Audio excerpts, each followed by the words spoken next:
Imagine walking into a busy gym in your city. As you're walking around, a sense of sweat and accomplishment fills the air. But as you walk to the squat rack, so does a sense of anxiety because you're unsure of how to perform a hip thrust. If that's you, then keep on watching.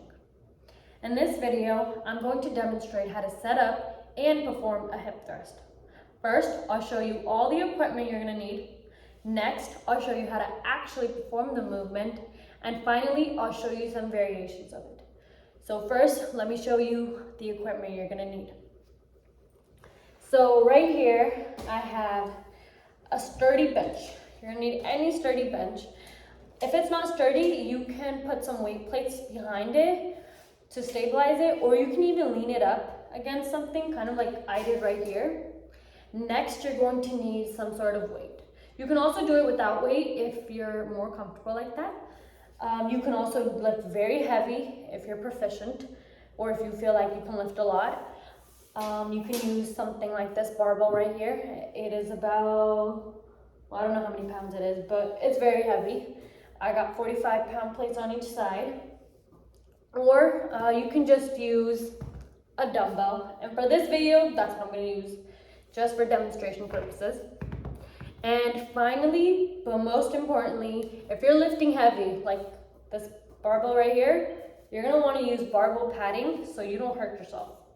Because if you try to lift without this, you can seriously cause bruising and soreness to your hips and pelvis, according to your workout book.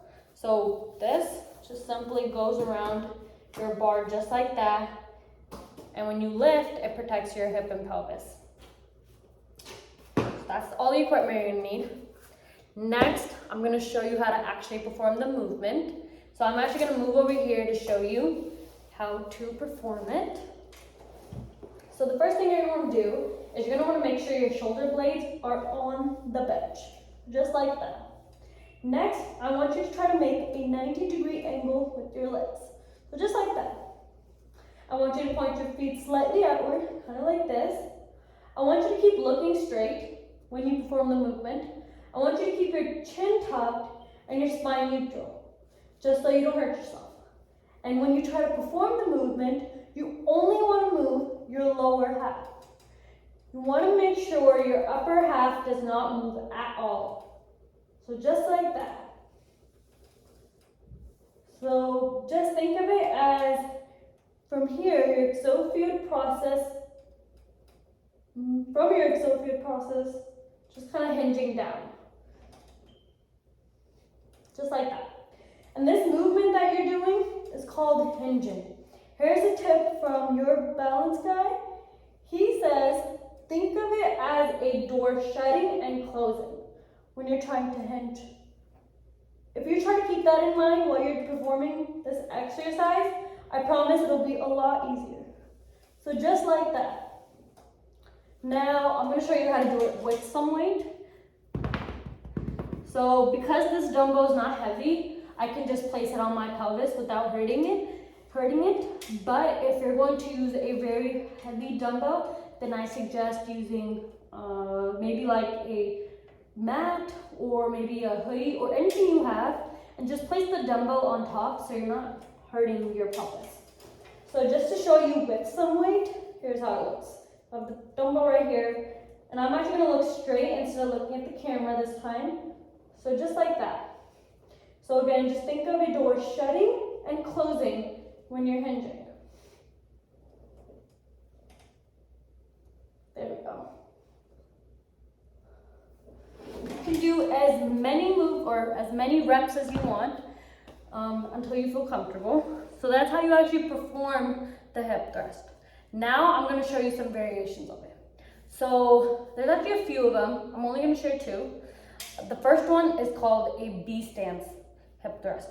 And the B stance hip thrust is very similar to the hip thrust. It's the same concept, but this time, instead of using both of your legs, you're only using one.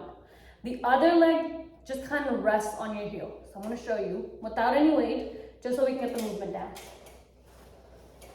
So if you can see, this leg is well, you can't really tell, but I'm just going to lay my leg down just like this, Shoulder blades are still on the bench. I'm still looking straight. This leg still forming a 90-degree angle. My foot is still slightly pointed outwards. I'm gonna look straight, spine neutral, and I'm going to hinge. Just like that. And what this allows is just you to focus on one leg better. In fact, according to Oliver Bashforth, a personal trainer, you performing a B stance hip thrust allows you to better focus and concentrate your form on one leg because you're thinking less. So that's how you do a B stance. The next one I'm going to show you is called a glute bridge. Now, a glute bridge, again, is very similar to a hip thrust. You're going to use both of your legs, but unlike a hip thrust, you're not going to go all the way down.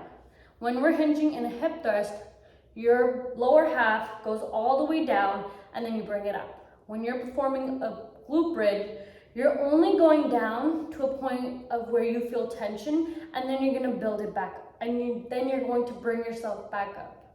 And this is very effective because according to Jeremy Wachner, a personal trainer, glute bridges tend to not only focus your gluteus, but your entire posterior chain, which includes your gluteus, your hamstrings, and your spinal erectors. So here I'm going to show you how to actually do it. So again, both legs are being used.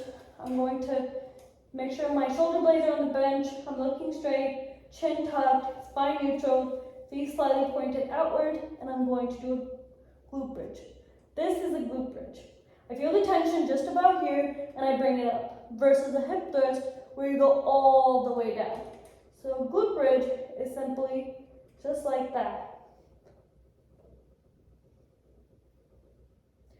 And you can do it with or without weight, wherever you're comfortable. So let's go over what we reviewed. First, I showed you how to actually perform a hip thrust or the equipment. Next, I showed you how to perform the hip thrust. And finally, I showed you some variations. I hope this helped and that when you go to the gym next time, you'll try to follow these steps and hopefully it works out for you. Thanks for watching.